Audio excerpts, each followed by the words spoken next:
পাঞ্জাবি গায়ক দিলজিৎ দোসাঞ্জ এই মুহূর্তে বিশ্বের বিভিন্ন শহরে শো করছেন এই গায়ক ও অভিনেতা।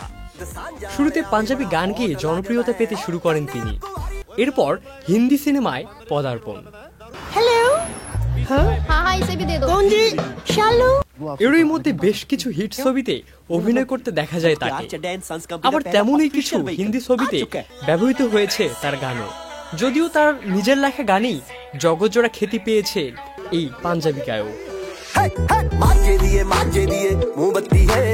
কর্মজীবনে খ্যাতির শীর্ষে পৌঁছলেও দিলজিতের ব্যক্তিগত জীবন নিয়ে রয়েছে নানান জল্পনা। এবার ম্যানচেস্টারের অনুষ্ঠানে এক মহিলার সঙ্গে পরিচয় করিয়ে দেন দিলজিৎ। ম্যানচেস্টারের মঞ্চে গান গাইতে গাইতে মঞ্চ থেকে নেমে যান দিলজিৎ। ঠিক তখনই পিছনের পর্দায় ভেসে ওঠে এক নারীর মুখ, তারপরে আসেন ওই মহিলা।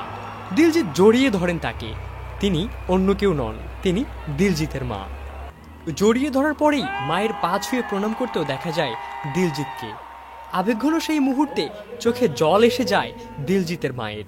এরপর দিলজিৎ আর এক মহিলার সঙ্গে হাত মেলান, কিন্তু তিনি আবার কে? তার সঙ্গেও দর্শক শ্রোতাদের আলাপ করিয়ে দেন দিলজিৎ। তিনি বলেন, ইনি হলেন আমার বড় দিদি, আমার পরিবার আজ এখানে উপস্থিত।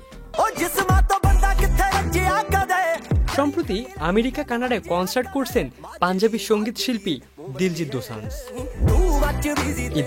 অঙ্কুর, চ্যানেল আই। প্রাকৃতিক ও নিরাপদ জিরোকাল ক্লাসিকের সাথে এখন পাওয়া যাচ্ছে জিরোকাল স্টেভিয়া।